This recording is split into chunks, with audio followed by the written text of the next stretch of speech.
Imagine being beaten so badly that your own mother can't recognize your face now. Imagine that same child later becoming the man who builds rockets to Mars. That's the story of Elon Musk, the kid who went from pain to possibility, from backyard explosions to billion-dollar innovations. But how did a bullet boy from South Africa become the architect of our future? Stick around, because in the next few minutes, you'll discover 5 jaw-dropping childhood moments, from writing a $500 video game before age 12, to building rockets that terrified his neighbors, to the day he stood up to his father with a sword. Let's begin where it all started, with a boy who dreamed beyond the limits of his small world. Elon Reeve Musk was born on June 28, 1971, in Pretoria, South Africa, to May, a Canadian model and nutritionist, and Errol Musk, a South African engineer with a genius mind but a stormy temper. From the beginning, Elon was different. While other kids played soccer on the streets, Elon sat indoors, lost in books thicker than bricks. One day, his mother walked in and saw her son flipping through Encyclopedia Britannica, reading every page, line after line, in total silence. He was only 9 years old. Most kids barely finish one volume. Elon read 2 entire encyclopedias twice. When asked why, he said, "If you can understand the encyclopedia, you can understand everything." From the age of 3, he could reason with me, and then once he could start reading, he could remember everything he read in encyclopedias. We called him my genius boy. That moment planted the seed of obsession. He didn't just read about the world, he wanted to build it, fix it, improve it. He was lonely, yes, but his mind was already far away, on Mars, on electric cars, on AI, and that loneliness would soon fuel everything he became. But how does a quiet boy with books become a kid who builds rockets in his backyard? Let's find out. By the time Elon turned 11, his mind had turned from reading to creating. He had one obsession: rockets.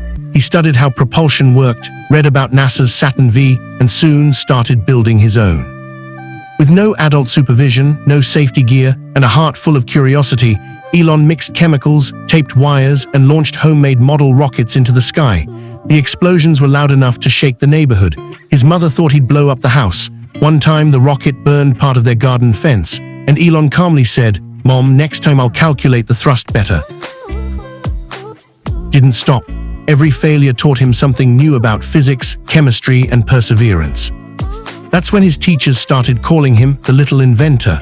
Not everyone admired his curiosity. At school, kids called him weird. They didn't understand a boy who'd rather talk about interplanetary travel than soccer scores. And soon, that misunderstanding turned violent. In primary school, Elon was small, quiet, and endlessly curious, a perfect target for bullies. And one day they found him. He was pushed down a flight of stairs, punched in the head until he blacked out. When he woke up, he was in the hospital, his nose broken, his face swollen beyond recognition. His own mother, May, said, "He looked like he'd been in a car accident. I couldn't recognize my son." That beating could have broken him forever, but instead, it ignited something. Elon realized the world wouldn't protect him, so he'd have to build his own world. He'd have to be smarter, faster, stronger. He later said, "If you get kicked enough times, you learn how to stand up." Soon, he'd find a way to stand up, not with fists, but with code. Because just a year later, at age 12, he'd do something no one saw coming. At just 12 years old, Elon created his first video game called Blastar, a space-themed shooter game where the player destroys enemy cargo ships carrying deadly hydrogen bombs.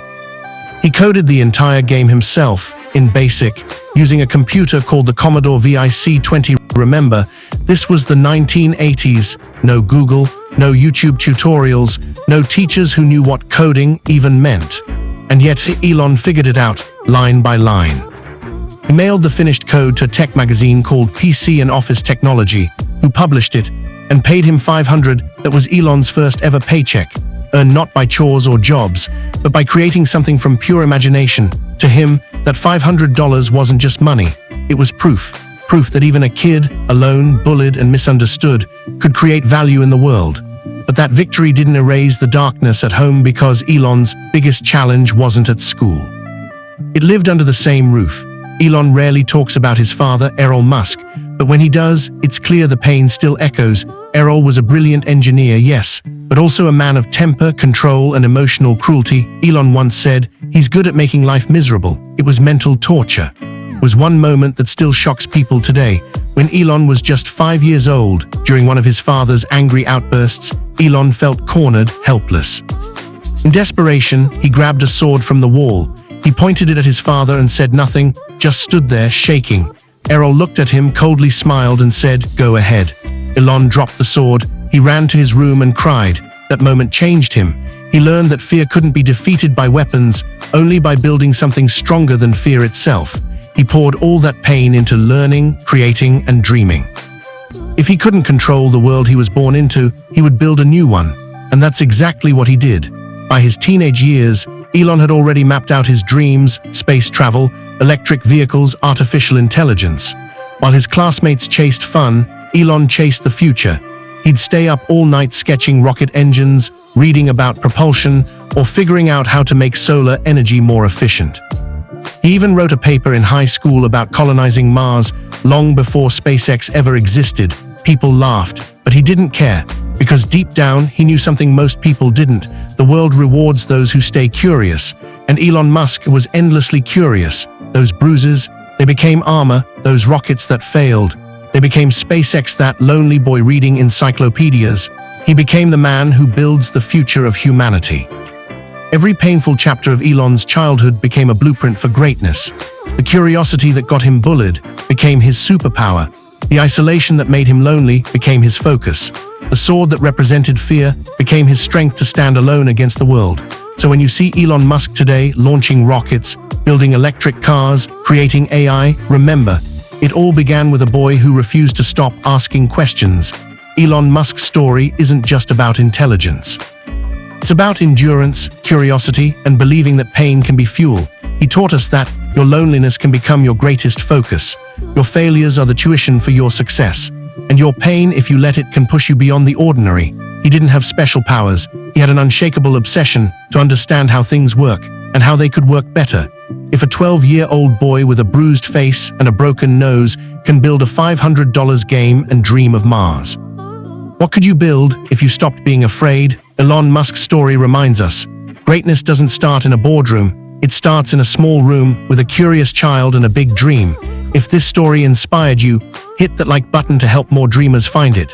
Tell us in the comments, which of Elon's childhood moments moved you the most? And don't forget to subscribe for more true stories that prove every genius begins as a kid who refuses to stop dreaming. Because somewhere out there, another child is looking at the stars and imagining a better world.